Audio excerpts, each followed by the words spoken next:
Tai turbūt reikia verslo, kad galėtum pradėti apie finansavimą galvoti. Šiaip kadangi dirbam su ankstyva stadija, tai su ankstyvos stadijos įmonėm ir verslais, tai aš gal sakyčiau vis tiek reikia ne nuo finansavimo pradėti, o nuo, ta prasme, galvoti apie verslą, apie, kaip sakyti, idėjas neužtenka, reikia turėti kažkokį tai veikiantį modelį, kuris, ta prasme, galėtų būti parodomas, patikrinamas, kad jis veikia, kad yra tas, kaip sakyti, poreikis tokio sprendimo. Ir tada tik tai galima, ta prasme, galvoti apie finansavimą. Nes tavo, tas, kaip sakyti, projektas, jisai turi aiškią kažkokią tai problemą spręsti.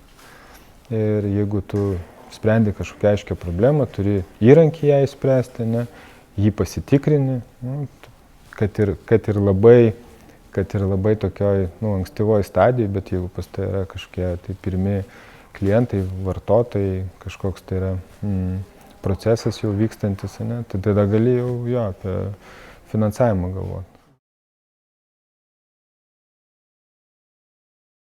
Vis tiek reiktų pradėti nuo savo privačių santaupų ar ten, nežinau, draugų kažkokios tai nedidelės paskolos. Tai reiktų pačius pirmus žingsnius daryti iš asmeninių lėšų, nes idėjas tokios ant popieriaus parašytos tikrai niekas nefinansuoja dažniausiai. Tada jau, kai tu turi kažkokį tai tą MVP vadinamą ar veikiantį modelį šiek tiek, tu tada jau gali bandyti kreiptis į akceleratorių.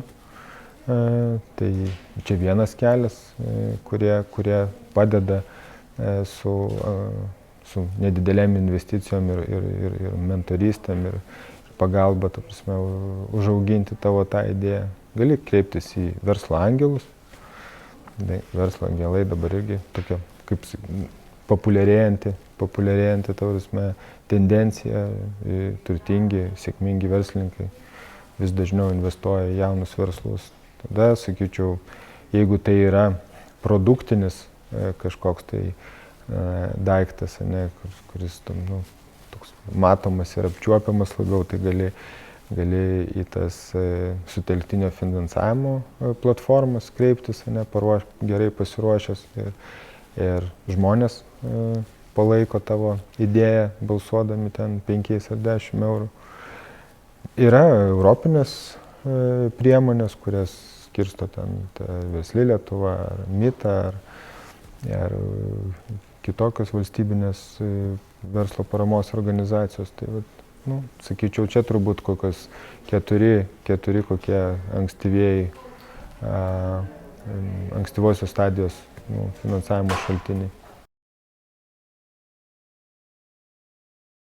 Visų pirma, tai reikia išsirinkti, kuriuo tu keliu eini. Jeigu tau reikia akceleratoriaus, tai ieškai akceleratorių. Akceleratorių yra tiek Lietuvoje, tiek Didžioji Britanijoje, Amerikoje ir taip toliau. Tai tu ieškai, renkiesi tarp akceleratorių, žiūri koksai pagal tavo verslo specifiką, kuris tinka. Yra specializuotų akceleratorių, ar tai geografiškai tau svarbu, ar pagal specializaciją, ar kaip, žinai. Tai tada, jeigu tau verslo angelai, tai vėlgi verslo angelų yra tiek Lietuvoje, kurios gali surasti, yra, ta prasme, tarptautinis Angel List tinklas. Vėlgi tu gali, beveik visos šalis išsivysčiusios turi, tikrai visos turi savo angelų tinklus, ta prasme, Amerikoje turbūt yra geras 10 angelų tinklų. Tai, ta prasme, sakyčiau,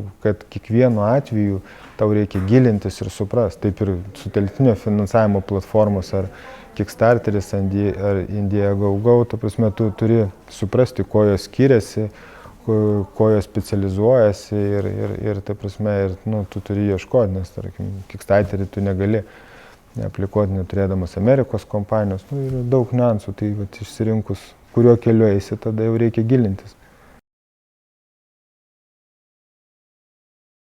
Nusiteikti sunkiai ir ilgai dirbti. Tai vat, čia yra turbūt pagrindinis, nes tikrai savo idėją gali ir tikrai išvystyti ir būti sėkmingas, jeigu įdėsi pakankamai pastangų į tą.